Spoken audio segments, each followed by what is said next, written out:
Welcome to 1TV news. ముందుగా headlines చూద్దాం.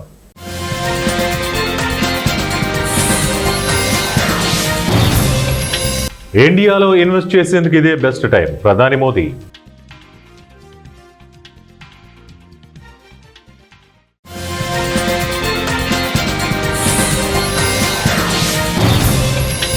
ప్రధాని మోదీ శ్రీశైలం పర్యటన, అధికారులకు కీలక ఆదేశాలు.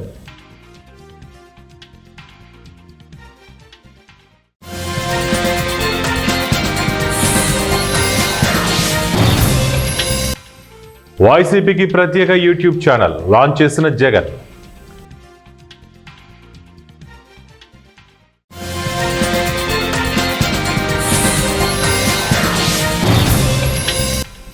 ఏపీలో భారీ అగ్ని ప్రమాదం, 6 సజీవ దహనం, అధికారులకు చంద్రబాబు కీలక ఆదేశాలు. భారత్లో పెట్టుబడులు పెట్టేందుకు ఇదే ఉత్తమ సమయమని ప్రధాని మోదీ అన్నారు. ఇండియా మొబైల్ కాంగ్రెస్ ప్రారంభోత్సవ కార్యక్రమంలో ఆయన మాట్లాడారు. మేక్ ఇన్ ఇండియాకు అధిక ప్రాధాన్యత ఇస్తున్నట్లు చెప్పారు. మొబైల్స్, సెమీకండక్టర్స్, ఎలక్ట్రానిక్స్ రంగాల్లో వేగంగా సంస్కరణలు జరుగుతున్నాయని, ఇన్వెస్ట్మెంట్ అవకాశాలకు ఇదే అత్యుత్తమ సమయమని మోదీ తెలిపారు. భారతీయ ప్రజాస్వామ్య విధానం ఈజ్ ఆఫ్ బిజినెస్ కు అనుకూలంగా ఉందన్నారు. తమ ప్రభుత్వ పాలసీలతో దేశం ఇన్వెస్టర్ ఫ్రెండ్లీ ప్రాంతంగా మారిందన్నారు. పెట్టుబడులకు, ఆవిష్కరణలకు మేక్ ఇన్ ఇండియాకు ఇదే ఉత్తమ సమయమన్నారు. సంస్కరణల వేగాన్ని మరింత విస్తరిస్తున్నామని మోదీ తెలిపారు. సెమీ కండక్టర్లు, మొబైల్స్, ఎలక్ట్రానిక్స్ రంగాల్లో తయారీలకు భారత ప్రాధాన్యత ఇస్తోందన్నారు. పరిశ్రమలు, ఆవిష్కర్తలు, స్టార్టప్లు ఇప్పుడు మరింత దూసుకెళ్లాలన్నారు. డిజిటల్ రంగంలో గత దశాబ్ద కాలంలో ఇండియా వేగంగా ముందుకెళ్తుందన్నారు. భారత్లో 1GB డేటా 1 కప్పు ఛాయ్ ధర కన్నా తక్కువే అని తెలిపారు. ప్రధానమంత్రి నరేంద్ర మోడీ ఈ నెల 16వ తేదీన శ్రీశైలంలో పర్యటించనున్నారు. జ్యోతిర్లింగ క్షేత్రం మల్లికార్జున స్వామి ఆలయానికి ప్రధాని మోదీ తొలిసారిగా రానున్నారు. దేవతామూర్తులకు ప్రధాని మొక్కులు చెల్లించుకోనున్నారు. ఈ క్రమంలో ప్రధాని పర్యటన ఏర్పాట్లపై కర్నూలు జిల్లా కలెక్టర్తో మంత్రి BC Janardhan Reddy video conference లో సమీక్ష నిర్వహించారు. ప్రధాని మోదీ పర్యటన నేపథ్యంలో కర్నూలు జిల్లా కలెక్టర్ ఏసిరి, జిల్లా R&B శాఖ ఎస్ఈ, ఏఈలకి పలు సూచనలు చేశారు మంత్రి బీసీ జనార్దన్ రెడ్డి. వైఎస్ఆర్ కాంగ్రెస్ పార్టీ ప్రభుత్వ హయాంలో పురుడు పోసుకున్న మెడికల్ కాలేజీలను ముఖ్యమంత్రి చంద్రబాబు నాయుడు, ఉప ముఖ్యమంత్రి పవన్ కళ్యాణ్ సారథ్యంలో రాష్ట్రంలో అధికారంలో ఉన్న తెలుగుదేశం, జనసేన, భారతీయ జనతా పార్టీ సంకీర్ణ కూటమి ప్రభుత్వం PPP పద్ధతిలో ప్రైవేటు పరం చేయడం పట్ల తీవ్ర వ్యతిరేకత ఎదురవుతోంది. దీనిపై వైఎస్ఆర్సీపీ అధినేత, మాజీ ముఖ్యమంత్రి వైఎస్ జగన్మోహన్ రెడ్డి పోరుబాట పట్టారు. ప్రభుత్వ మెడికల్ కాలేజీల ప్రైవేటీకరణకు వ్యతిరేకంగా ప్రజా ఉద్యమం చేపడదామని పిలుపునిచ్చారు. పార్టీ కేంద్ర కార్యాలయంలో రీజనల్ కోఆర్డినేటర్లు, జిల్లా అధ్యక్షులు, పార్లమెంటు నియోజకవర్గాల పరిశీలకులతో ఆయన మంగళవారం సమావేశమయ్యారు. రాష్ట్రంలో ప్రస్తుత పరిస్థితి, కూటమి ప్రభుత్వ పాలనపై పలు అంశాలు ప్రస్తావించిన ఆయన పార్టీ కార్యాచరణను ప్రకటించారు. మెడికల్ కాలేజీల అంశంపై 1 కోటి సంతకాలు సేకరించాలని నిర్ణయించారు. ఏపీలోని డాక్టర్ బిఆర్ అంబేద్కర్ కోనసీమ జిల్లాలో భారీ అగ్ని ప్రమాదం చోటు చేసుకుంది. రాయవరం మండలం చెదురుపాక సావరం వద్ద బాణాసంచా తయారీ కేంద్రంలో ఈ పేలుడు సంభవించింది. పేలుడు దాటికి ఒక్కసారిగా మంటలు చెలరేగాయి. ఈ ప్రమాదంలో 6 సజీవ దహనమయ్యారు. కొందరికి తీవ్ర గాయాలు కాగా వారిని చికిత్స నిమిత్తం ఆసుపత్రికి తరలించారు. అగ్నిమాపక సిబ్బంది ఘటనాస్థలికి చేరుకుని మంటలను అదుపు చేసి సహాయక చర్యలు చేపట్టారు. అయితే ప్రమాదంలో కొందరికి తీవ్ర గాయాలయ్యాయి. వారి పరిస్థితి విషమంగా ఉన్నట్లు తెలుస్తోంది. బాణాసంచా తయారీ కేంద్రాన్ని కొమ్మరిపాలెం గ్రామానికి చెందిన ఏలుగుబండి సత్యబాబు నిర్వహిస్తున్నారు. సుమారు 40 సంవత్సరాల నుంచి ఇదే వ్యాపారంలో ఆయన కొనసాగుతున్నారు. చుట్టుపక్కల ప్రాంతాల్లో ప్రసిద్ధి చెందిన బాణాసంచా కేంద్రాల్లో ఇది ఒకటి. బాణాసంచా తయారీ కేంద్రంలోని అగ్ని ప్రమాదం ఘటనలో 6 సజీవ దహనం కావడంపై ఏపీ సీఎం చంద్రబాబు నాయుడు దిగ్భ్రాంతి వ్యక్తం చేశారు. ఘటనపై అధికారులను అడిగి వివరాలు తెలుసుకున్నారు. ప్రమాద కారణాలు, ప్రస్తుత పరిస్థితి, సహాయక చర్యలు, వైద్య సాయంపై అధికారుల నుంచి వివరాలు తెలుసుకున్న ముఖ్యమంత్రి స్వయంగా సంఘటనా స్థలికి వెళ్లి సహాయక చర్యల్లో పాల్గొనాలని అధికారులను ఆదేశించారు. గాయపడిన వారికి మెరుగైన చికిత్స అందించాలని ఆదేశించారు. అభివృద్ధి, సంక్షేమం జరుగుతుందంటే అది కేవలం కూటమి ప్రభుత్వం వల్లేనని విజయనగరం జిల్లా డీసీజీబీ చైర్మన్ కిమిడి నాగార్జున అన్నారు. బలిజిపేట మండలం పలగర ఏఏసీఎస్ నూతన పాలక వర్గం ప్రమాణ స్వీకార కార్యక్రమానికి ముఖ్య అతిథిగా విచ్చేసిన ఆయన మాట్లాడారు. తెలుగుదేశం పార్టీ అధినేత నారా చంద్రబాబు నాయుడు అప్పట్లో ముఖ్యమంత్రి అయిన తొలి రోజు అతి తక్కువ ఉన్న పెన్షన్ను 1000 రూపాయలు చేశారని, ఇప్పుడు కూటమి ప్రభుత్వం అధికారంలోకి వచ్చిన వెనువెంటనే 4000, 6000 పెంచడం అభినందనీయమన్నారు. ముఖ్యమంత్రి అయిన తొలి రోజే 1000 రూపాయలు పెన్షన్ పెంచారు. సూపర్ 6 హామీలు ఏవైతే ఉన్నాయో సంవత్సరం లోపే వాటన్నింటినీ కూడా ఇంప్లిమెంట్ చేయడం అనేది జరిగింది. ఇప్పుడు చూస్తే ఆటో వాళ్ళని ఎవరో అడగకుండానే వాళ్ళందరికీ కూడా 15,000 రూపాయలు ఇస్తున్నారు అన్న సంగతి కూడా ఈ సందర్భంగా మీ అందరికీ నేను గుర్తు చేస్తున్నాను. అంకిత భావం ఉన్న నాయకులు చంద్రబాబు నాయుడు గారు కానీ, పవన్ కళ్యాణ్ గారు గాని లోకేష్ గారు గాని 24 గంటలు కూడా ప్రజలకు ఏ రకమైన మంచి చేద్దాం, ఏ రకమైన నిర్ణయాలు తీసుకుంటే ప్రజలందరూ సుఖపడతారు, ఈ రాష్ట్రంలో శాంతి భద్రతలు ఏ రకంగా ఉన్నాయని చెప్పి దగ్గరగా చూసుకునే వ్యక్తులు ఆ ముగ్గురు అని చెప్పి సందర్భంగా నేను మీ అందరికీ కూడా గుర్తు చేస్తున్నాను. అదే రకంగా ఏమండి, తెలుగుదేశం తోట ఇక్కడ పుట్టి పెరిగిన ప్రతి నాయకుడు కూడా తెలుగుదేశం అనే ఫ్యాక్టరీ నుంచి బయటకు వెళ్ళిన వాడే తప్ప ఏదో స్వశక్తితో కాదు, ఇందు నుంచి బయటకు వెళ్ళిన వాళ్ళే ఉన్నారు. ఇప్పటికీ అప్పటికీ కూడా బాలిసిపేట ఉండే ప్రతి వ్యక్తి కూడా ప్రేమించడంలో, ఏదైనా ఆదరించడంలో మీకు మీరే సాటి, మీకు ఎవ్వరు లేరు పోటీ. ఎందుకంటే గత 5 సంవత్సరాల్లో మీ మండలంలో ఏం జరిగిందో మీకు తెలుసు. పేరుకే మీ మండలం ఎమ్మెల్యే ఆయన ఏం చేశాడనేది మీరే చూసుకోవాలి. స్వతంత్రం వచ్చి మనకి పీచాకరిపల్లికి రోడ్ రాలా, కానీ మన ప్రభుత్వం రాగానే రోడ్డు శాంక్షన్ చేసాం. గలావలికి అసలు రోడ్డే లేదు, అక్కడ కూడా రోడ్డు తీసుకురావడం జరిగింది. నారాయణపురం కూడా బైపాస్ రోడ్ ఇవ్వడం జరిగింది. అంతేకాకుండా మీ గ్రామాల్లో సీసీ రోడ్లు వేయడం జరిగింది. బాలిజీపేట అభివృద్ధి జరిగింది, రోడ్లు వచ్చాయి, సీసీ డ్రైనేజీలు వచ్చాయి అంటే అది తెలుగుదేశం ప్రభుత్వం ఎప్పుడైతే ఉందో అప్పుడే గ్రామాలు బాగుపడ్డాయి తప్ప మరి ఏ గవర్నమెంట్ లో కూడా బాగుపడలేదు. అది మీ మనస్సాక్షికి తెలిసిన విషయాన్ని నేను గుర్తు చేస్తున్నా. ఎందుకంటే 2014లో ఇప్పుడు విద్యాశాఖ మంత్రి గారు, అప్పుడు పంచాయతీరాజ్ మినిస్టర్ గా పనిచేస్తున్నారు లోకేష్ గారు, భారతదేశంలోనే ఎవ్వరు కూడా యూటిలైజ్ చేయలేని ఫండ్స్ పంచాయతీరాజ్ లో ఆయనే చేయడం జరిగింది. అదంతా ఒక హిస్టరీ, ఇప్పటికి కూడా ఎవరు బ్రేక్ చేయలేరు. ఈరోజు ఈ కార్యక్రమానికి వచ్చిన ప్రతి ఒక్కరికి తెలియజేస్తున్నా, తల్లికి వందనం నుంచి మొదలు పెడితే మీకు వస్తున్న నెలకు 1వ తారీఖు మీ లెక్క అంటే నాగర్ కర్నూలు జిల్లా వెల్దండ పోలీస్ స్టేషన్ ముందు బీజేపీ నాయకులు ధర్నా చేపట్టారు. ఓ విద్యార్థి సంఘం నాయకుడిని బట్టలు ఊడదీసి పోలీస్ స్టేషన్ లో కూర్చోబెట్టిన సంఘటన చోటు చేసుకుంది.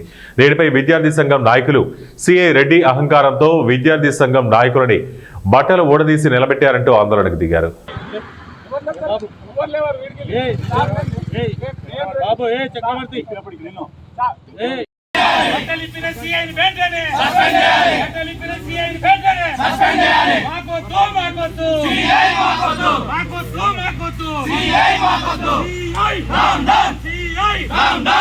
ఖమ్మం జిల్లా కొణిజర్ల పోలీస్ స్టేషన్ ఆవరణంలో ఖమ్మం జిల్లాలో మొట్టమొదటిసారిగా ఏర్పాటు చేసిన Stambhadri police welfare filling station ను జిల్లా సిపి సునీల్ దత్ ప్రారంభించారు. ఈ సందర్భంగా సిపి సునీల్ దత్ మాట్లాడుతూ పోలీస్ డిపార్ట్మెంట్ ఆధ్వర్యంలో పోలీస్ వెల్ఫేర్ ద్వారా petrol filling station HPCL company సహకారంతో కొణిజర్లలో ఏర్పాటు చేయడం జరిగిందన్నారు.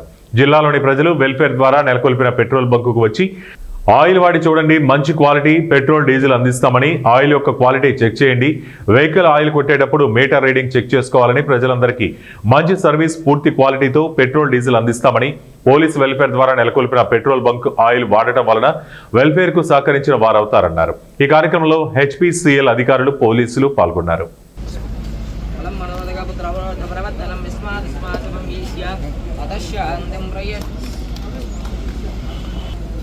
It's your hand only, sir. I will just treat you, sir.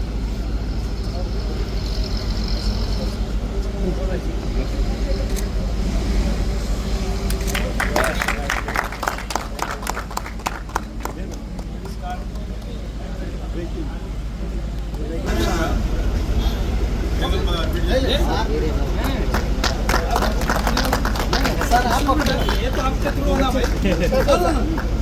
Done by the company. ठीक है with you. We are also. 0 sir. Okay. Thank you. NC वगैरह भी देख लो भैया. सर.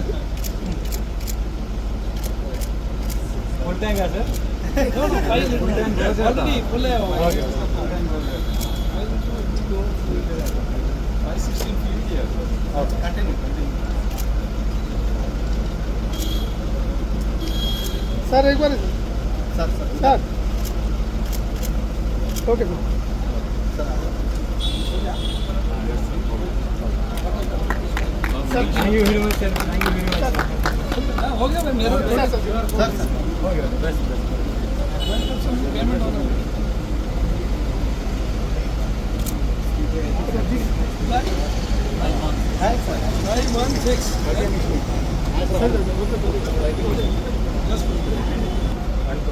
సికింద్రాబాద్ ఆల్వాల్ టిమ్స్ ఆసుపత్రి నిర్మాణ పనులను వేగవంతం చేయాలని కంటోన్మెంట్ ఎమ్మెల్యే శ్రీ గణేష్ అధికారులను ఆదేశించారు. టిమ్స్ ఆసుపత్రి నిర్మాణ పనులు జరుగుతున్న తీరును ఆయన అధికారులతో కలిసి పర్యవేక్షించారు. ఆసుపత్రిలోని అత్యవసర విభాగాన్ని ప్రత్యేకంగా పరిశీలించిన ఎమ్మెల్యే గణేష్ అత్యవసర విభాగంలో అధునాతన వైద్య చికిత్స అందుబాటులో ఉండే విధంగా చూడాలని తెలిపారు. సమీప జిల్లాల ప్రజలకు మెరుగైన వైద్య చికిత్సలు అందజేసి కార్పొరేట్ ఆసుపత్రులకు ధీటుగా టీమ్స్ నిర్మాణం చేస్తున్నట్లు వెల్లడించారు. కాంగ్రెస్ ప్రభుత్వంలోనే నిర్మాణ పనులలో వేగం పెరిగిందని ఆయన తెలిపారు. గత ప్రభుత్వం ఆసుపత్రిని ప్రారంభించి ప్రాథమిక దశలోనే గాలికి వదిలేశారని, కాంట్రాక్టర్లకు బిల్లులు చెల్లించక నిర్మాణ పనులు సరిగా జరగలేదని ఆరోపించారు. 2 దశల్లో ఆసుపత్రి నిర్మాణ పనులకు గత ప్రభుత్వం ప్రతిపాదనలు చేసి నిర్మాణం చేపట్టగా జాప్యం జరిగిందని తెలిపారు. పేద ప్రజలకు మెరుగైన వైద్య సదుపాయాలు కల్పించాలనే లక్ష్యంతో కాంగ్రెస్ ప్రభుత్వం నిర్మాణ పనుల విషయంలో జాప్యం జరగకుండా త్వరితగతిన పూర్తయ్యేందుకు చర్యలు చేపట్టినట్లు తెలిపారు. టీమ్స్ హాస్పిటల్ని సందర్శించి ఇక్కడ ఏమైతే అవసరం ఉంది, ఎన్ని రోజుల్లో కంప్లీట్ అవుతుందో తెలుసుకోవడానికి ఇక్కడ మెడికల్ డిపార్ట్మెంట్, హెల్త్ డిపార్ట్మెంట్ వాళ్ళతో పాటు ఆర్ఎంపీ డిపార్ట్మెంట్ వాళ్ళు ఇద్దరు అఫీషియల్స్తో ఉన్నారు. వారు పూర్తి స్థాయిలో అన్ని విషయాలు ఏ విధంగా ఉండే ఎందుకు డిలే అవుతుంది మనం అనుకున్న సమయంలో అంటే ఇప్పుడు కొత్తగా ఏదైతే కుత్బులాపూర్లో మెడికల్ కాలేజ్ ఉందో ఆ మెడికల్ కాలేజ్కి ఇక్కడ మన దగ్గర టీచింగ్ హాస్పిటల్ కూడా వచ్చింది కాబట్టి దాని ద్వారా కొన్ని మాడిఫికేషన్స్ అయ్యి దాని ద్వారా కొంచెం డిలే అవుతుంది. ఎందుకంటే అప్పుడు వేరే పరిస్థితులు ఉండే, ఇప్పుడు మళ్ళీ కూడా ఇది చేయడం ద్వారా కొంతమంది కొత్త డాక్టర్లకు కూడా ఈ కాలేజ్ వాళ్ళకు కూడా ఒక ఉపాధి ఇచ్చినట్టు వాళ్ళకు కూడా ఇక్కడ నుంచి బెనిఫిట్ పొందడానికి ఈ కరెక్షన్ జరిగింది. ఇందులో ముఖ్యంగా ఏంటంటే హాస్పిటల్ ఏ విధంగా అయితే నడుస్తుందో నడిచి జల్దీ ఇస్తారు. దాంతోపాటు ఏంటంటే నేను ఇక్కడ రావడం జల్దీ కంప్లీట్ చేయాలని కోరడంతో పాటు పేషెంట్స్ ఎవరైనా వచ్చినప్పుడు ఇబ్బంది కాకుండా ఏ విధంగా వ్యవస్థలు ఏర్పాటు చేశారని దాని మీద రావడం జరిగింది. ఎందుకంటే మనందరికీ తెలుసు ఎప్పుడు ఏమవుతుందో ఈ రోజులలో తెలియని పరిస్థితి కాబట్టి ఎవరైనా పేషెంట్స్ కావచ్చు ఎక్కడికైనా యాక్సిడెంట్ అయ్యి కూడా వచ్చినప్పుడు వాళ్ళ కన్ఫ్యూషన్, ఇప్పుడు ఇంత పెద్ద హాస్పిటల్ ఎక్కడ ఎంట్రీ, ఎక్కడ ట్రీట్మెంట్, ఏ రకమైన ట్రీట్మెంట్ చేస్తారని కన్ఫ్యూషన్ అవుతారు. కాబట్టి ముందుగా ఎమర్జెన్సీ ఎక్కడ ఉంది అందరికి అర్థమయ్యేటట్టు ఈజీగా చేయాలని, ఎమర్జెన్సీ నుంచి ఎంట్రీ కాగానే ఇమీడియట్గా డాక్టర్స్ అంతా అందరు అక్కడ పెద్ద రూమ్ ఉంటే అన్ని ఎక్విప్మెంట్స్ తోటి ఉంటే ఇమీడియట్గా ట్రీట్మెంట్ స్టార్ట్ అవుతుంది. జనరల్గా ఏమవుతుంది చూసిన తర్వాత వేరే దగ్గర షిఫ్ట్ చేయడం ద్వారా ఏర్పాటు చేయడం ద్వారా అన్ని డిలే అవుతుంది. కాబట్టి వారికి కోరడం జరిగింది. వారు కూడా ఆ విధంగా సెటప్ చేసుకొని ఎమర్జెన్సీలో వచ్చిన వాళ్ళకి ఇబ్బంది కాకుండా జనరల్ క్యాజువాలిటీస్ కూడా వస్తే ఎక్కడ రిసెప్షన్ పెట్టాలి, అందరికి కన్వీనియంట్ ఎలా ఉండాలి, పార్కింగ్ ఎక్కడ పెట్టుకోవాలి, ఇక్కడ వసతి గారి దగ్గరికి వెళ్ళి మాట్లాడి ఆ వసతులు కూడా ఏర్పాటు చేసే విధంగా చూస్తామని కల్పిస్తే పేషెంట్లు హాస్పిటల్ లోపల ఉన్నా కూడా అటెండర్స్ బయట ఉంటే వాళ్ళకి అన్ని సౌకర్యం ఉంటే బాగుంటుంది. ఇలాంటి ఇబ్బందులు లేకుండా ఇక్కడ వచ్చిన వాళ్ళకి అన్ని వసతులు కల్పించే విధంగా చూడాలని కోరడం జరిగింది. ఈ హాస్పిటల్ కంప్లీట్ అయితే అనేక మందికి ఏదైతే ఇప్పుడు అనారోగ్య కారణంగా ప్రైవేట్ హాస్పిటల్కి వెళ్తే చాలా ట్రీట్మెంట్కి చాలా డబ్బులు అవుతుంది. మీకు అందరికీ తెలుసు, చూసుకోవాలంటే దాంతే డబ్బులు ఎక్కువ అవుతుంది. కాబట్టి ఇక్కడికి వస్తే ఈ హాస్పిటల్ ప్రారంభం అయితే చాలా మంది సిఐఎస్ ప్రమోషన్లలో యూనివర్సిటీకి సంబంధించిన 48 మంది అధ్యాపకులకు తీవ్ర అన్యాయం జరిగిందంటూ ఔటా అధ్యక్షుడు ప్రొఫెసర్ మనోహర్ మండిపడ్డారు. అధ్యాపకులకు జరిగిన అన్యాయాన్ని నిరసిస్తూ ఉస్మానియా యూనివర్సిటీలోని ఆర్ట్స్ కళాశాల వద్ద పలువురు అధ్యాపకులు నిరసన కార్యక్రమం చేపట్టారు. అనంతరం ఔటా అధ్యక్షుడు మనోహర్ మాట్లాడుతూ ఇంటర్వ్యూలలో వారి పనితీరు బాగాలేదని రిజెక్ట్ చేయడం సమంజసం కాదన్నారు. గడిచిన 50 సంవత్సరాలలో ఏ అధ్యాపకుడిని కూడా ఈ విధంగా రిజెక్ట్ చేసిన దాఖలాలు లేవన్నారు. గతంలో ఒకరిద్దరు ఏవేవో కారణాల వల్ల రిజెక్ట్ చేశారు, కానీ ఈసారి ఏకంగా 48 మందిని రిజెక్ట్ చేయడం అనేది దారుణమన్నారు. ఉత్తమ అధ్యాపకులకు ఉత్తమ పరిశోధకుడికి ఇవ్వకుండా ఎలాంటి పనితీరు లేని కొంతమంది అధ్యాపకులకు ఇవ్వడం జరిగిందన్నారు. అన్ని అర్హతలు ఉన్న అధ్యాపకులను రిజెక్ట్ చేయడం బాధాకరమైన విషయం అన్నారు. వాళ్ళు కూడా వాళ్ళ తరఫున వైస్ ఛాన్సలర్ గారికి రిప్రజెంట్ చేస్తున్నారు. సో వైస్ ఛాన్సలర్ గారు కూడా ఏంటంటే ర్యాండమ్గా కాకుండా నియమ నిబంధనలు పాటించి ఎవరైతే వీళ్ళ దాంట్లో ఉన్నారో పునఃసమీక్షించి వీళ్ళకి అందరికీ అనేది ప్రమోషన్లు కలుగజేయాల్సిందిగా మీ ద్వారా కోరుతాం. సార్ మీ good name? Professor Manohar, president OUTA. నమస్కారం, నా పేరు నతానియల్. నేను ఫిజిక్స్లో అసోసియేట్ ప్రొఫెసర్ని. 48 మందిని ఈ ప్రమోషన్లలో రిజెక్ట్ చేయడం జరిగింది. ఇది దేశ చరిత్రలోనే పెద్ద సంఖ్య. ఏ యూనివర్సిటీలో కూడా ఇంతమంది రిజెక్ట్ అవ్వలేదు. ఇది బై డిఫాల్ట్ 12 ఏండ్లు 16 ఏండ్లు ఉన్నాయి. అది సర్వీస్ అయిపోయిందంటే బై డిఫాల్ట్ ఇచ్చే ప్రమోషన్. ఇప్పుడే కొత్తగా జాబులు ఇచ్చినట్టుగా వాళ్ళు ఇంటర్వ్యూలు పెట్టి ఇంటర్వ్యూలో మీకు మార్కులు తగ్గినాయి అని చెప్పి ప్రమోషన్లు ఆపడం జరిగింది. మేము అన్ని ఫుల్ఫిల్ చేసినాం. మా అధ్యక్షులు చెప్పినట్టు అన్ని ఫుల్ఫిల్ చేసిన వాళ్ళకి ఇవ్వకుండా కొన్ని లేని వాళ్ళకి ఇచ్చినారు. బెస్ట్ టీచర్ అవార్డు తీసుకున్న వాళ్ళకి ఇవ్వకుండా బెస్ట్ రీసెర్చర్ అవార్డు తీసుకున్న వాళ్ళకు కూడా ఇవ్వలేదు. బేషరతుగా అప్లై చేసిన ప్రతి ఒక్కరికి బై డిఫాల్ట్ వచ్చే ఈ ప్రమోషన్ ఇవ్వాల్సిందిగా కోరుతున్నాను. కడప జిల్లా బద్వేల్ మండలంలోని చెన్నకేశనపల్లె మరియు తిరువెంగళపురం వెటర్నరీ డాక్టర్లు లక్ష్మీ నరసయ్య, పవన్ కుమార్ సిబ్బంది గత 4 నెలల నుంచి ఉదయం పూట ఆసుపత్రికి వచ్చి మధ్యాహ్నానికి మూసివేసి వెళ్లిపోతున్నారు. డాక్టర్లు మరియు సిబ్బందిని తక్షణమే సస్పెండ్ చేయాలని డివైఎఫ్ఐ జిల్లా అధ్యక్షులు ముడియం చిన్ని, మాళ మహాసేన రాష్ట్ర కార్యదర్శి మీసాల రవి, దళిత నాయకుడు నాగిపోగు నారాయణలు డిమాండ్ చేశారు. బుధవారం మధ్యాహ్నం సమయంలో చెన్నకేశం పల్లె వెటర్నరీ హాస్పిటల్ నందు డివైఎఫ్ఐ మరియు దళిత ప్రజా సంఘాల ఆధ్వర్యంలో ధర్నా చేశారు. ఈ సందర్భంగా డివైఎఫ్ఐ జిల్లా అధ్యక్షులు ముడియం చిన్ని, మాల మహాసేన రాష్ట్ర కార్యదర్శి మీసాల రవి, దళిత నాయకుడు నాగిపోగు నారాయణలు మాట్లాడుతూ డాక్టర్స్ గతంలో పనిచేసిన వెటర్నరీ హాస్పిటల్కు సకాలంలో హాజరు కాకుండా ఉదయం మాత్రమే హాజరవుతున్నారు. మధ్యాహ్నం నుండి ఆసుపత్రి మూసివేస్తారు. ఉదయం రావడం, హాజరు వేసుకోవడం, వెళ్లిపోవడం జరుగుతుంది. గ్రామంలో వైద్యం చేయటం కానీ హాస్పిటల్ నందు పశువులకు వైద్యం చేయటం అరుదుగా ఉంటుంది. రాజకీయ అధికారుల అండదండలు పుష్కలంగా ఉన్నాయి. ఎవరు నన్ను ప్రశ్నించలేరు అని చెప్పుకుంటూ ఉంటున్నారన్నారు. బద్వేలు మండలం చిన్నకేశంపల్లె పశువుల వైద్యశాల, అదేవిధంగా తిరువరంగపురంలో సంబంధించి పశువు వైద్యశాలకు సంబంధించి అక్కడ డాక్టర్గా పనిచేస్తున్నటువంటి పవన్ కుమార్ అయితేనేమి, ఇక్కడ చెన్నకేశంపల్లిలో పనిచేస్తున్నటువంటి లక్ష్మీ నరసయ్య అయితేమి, వీళ్ళిద్దరూ కూడా ఈరోజు డ్యూటీలకు సక్రమంగా రాకున్నటువంటి పరిస్థితి మనం చూస్తున్నాం. అదేవిధంగా ఉదయం పూట వచ్చి సంతకాలు పెట్టించుకొని మధ్యాహ్నానికల్లా హాస్పిటల్ లాక్ చేసినటువంటి వీళ్ళను, వారితో పాటు సిబ్బందిని కూడా సస్పెండ్ చేయాలని చెప్పేసి కూడా ఈరోజు డివైఎఫ్ఐగా మేము అడుగుతున్నాం. అదేవిధంగా గ్రామాల్లో డివైఎఫ్ఐ మిగతా దళిత సంఘాలు, ప్రజా సంఘాల ఆధ్వర్యంలో మేము సర్వే చేస్తే ఈ దాదాపు 600 పైబడి పశువులు చనిపోయినటువంటి పరిస్థితి ఈ బద్వేలు మండలంలో ఉంది. కాబట్టి ఇప్పుడు చనిపోయినటువంటి పశువులకు కూడా ఈ ఇద్దరు డాక్టర్లు నష్టపరిహారం చెల్లించాల్సిన అవసరం ఉంది. వీళ్ళపైన ఇప్పటికైనా జిల్లా అధికారులు అయితేనేమి, సీఎం చంద్రబాబు నాయుడు గారి వీళ్ళ దృష్టికి కూడా తీసుకెళ్ళడం జరిగింది. వీళ్ళని తక్షణమే సస్పెండ్ చేయాల్సిన అవసరం ఎంత ఉందని చెప్పేసి ఈరోజు తెలియజేస్తున్నాం. అదేవిధంగా వీళ్ళు చెప్పడం ఒకటే, మాకు రాష్ట్ర ప్రభుత్వం అండదండలు పుష్కలంగా ఉన్నాయి. మేము డ్యూటీకి వెళ్ళినా వెళ్ళకపోయినా మమ్మల్ని అడిగే నాదుడు ఎవరు లేరు. కాబట్టి మాకు అధికార పార్టీ అండదండలు ఉన్నాయి. కాబట్టి మరి చెన్నకేశంపల్లిలో ఉన్నటువంటి హాస్పిటల్, వెటనరీ హాస్పిటల్లో ఈ చుట్టుపక్కల ప్రాంతంలో ఉన్నటువంటి రైతుల పశువులను సక్రమంగా చూడకపోవడం వల్ల, గైరు హాజరవుతున్న వల్ల, అదే విధానంగా మరి లక్ష్మీ నరసయ్య యవ్వారం బీకోడూరు మండలం మరి ప్రబలవిడిలో అదే విధంగా జరిగింది. మరి అదే విధంగా బద్వేలు మండలం కూడా అదే విధంగా జరుగుతుంది.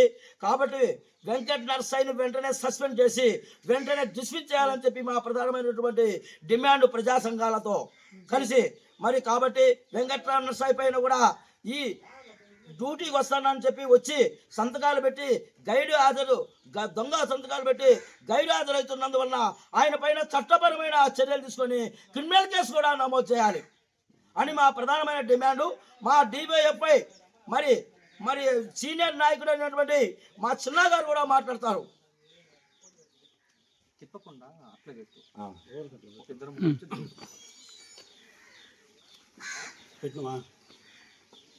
బద్వేలు దాదాపు అన్ని మండలాల పరిస్థితి, వెటర్నరీ డాక్టర్ హాస్పిటల్ పరిస్థితి, చాలా అధికారుల పరిస్థితి చాలా ఘోరంగా ఉంది.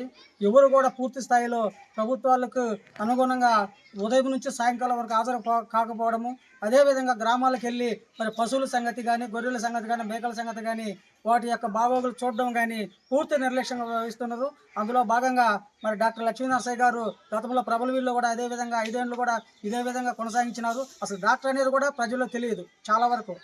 మరి ఇప్పుడు చెన్నకేశంపల్లిలో దాదాపు 4 నెలలైంది ఇక్కడికి వచ్చినా కూడా మధ్యాహ్నం వరకే ఉండి వాకలేసుకొని వెళ్తున్నారు. మరి మధ్యాహ్నం వరకు వేసేసి పూర్తి స్థాయి జీతం ఏమో పూర్తి స్థాయిలో తీసుకుంటున్నారు. మరి దీనికి ప్రభుత్వం పై అధికారులు మరి ఏం సమాధానం చెప్తారో మరి మీరే దీనిపైన పూర్తి స్థాయి విజిలెన్స్ ఎంక్వైరీ చేసి గతంలో పనిచేసినటువంటి 5 ఏళ్ళ ప్రబల వీళ్ళ మీద, మరి ప్రజెంట్ 4 నెలలు ఉన్నటువంటి చెన్నకేశంపల్లిలో పనిచేసిన 4 నెలల మీద విజిలెన్స్ ఎంక్వైరీ చేసి అతని పైన పూర్తి చర్యలు తీసుకోవాలని చెప్పేసి మాల మహాసేన డిమాండ్ చేస్తున్నాను. అదేవిధంగా పవన్ కుమార్ సార్ గారు, ఆయన తిరుమలాపురంలో 4 నెలలు జాయిన్ అయ్యి ఉన్నాడు. అదేవిధంగా గతంలో బ్రాహ్మణపల్లిలో పనిచేసిన అతని వ్యక్తిని కూడా చాలా వరకు వీళ్ళు పూర్తి ఉండేది కడపలో. మరి 8 అవర్స్ వీళ్ళు ఏ విధంగా డ్యూటీ చేస్తుంటారు, మరి హాజరు ఏ విధంగా చేసుకుంటుంటారు, మరి ఏ విధంగా జీతాలు క్రియేట్ చేస్తుంటారు, మరి జేడీ స్థాయి నుంచి వీళ్ళు వెటర్నరీ డాక్టర్ సిబ్బంది. వార్తలు ముగించే ముందు ముఖ్యాంశాలు మరోసారి.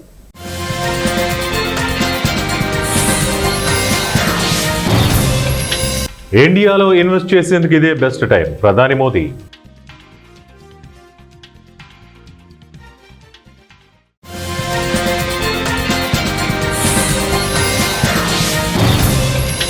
ప్రధాని మోదీ శ్రీశైలం పర్యటన, అధికారులకు కీలక ఆదేశాలు.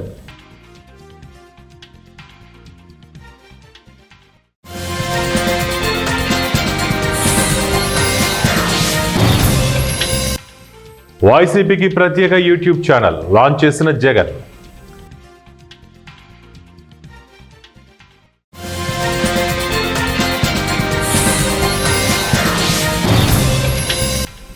ఏపీలో భారీ అగ్ని ప్రమాదం, 6 సజీవ దహనం, అధికారులకు చంద్రబాబు కీలక ఆదేశాలు. ఇవి ఇప్పటివరకున్న బులెటిన్ అప్డేట్స్. మరిన్ని అప్డేట్స్ కోసం చూస్తూనే ఉండండి మా టీవీ న్యూస్.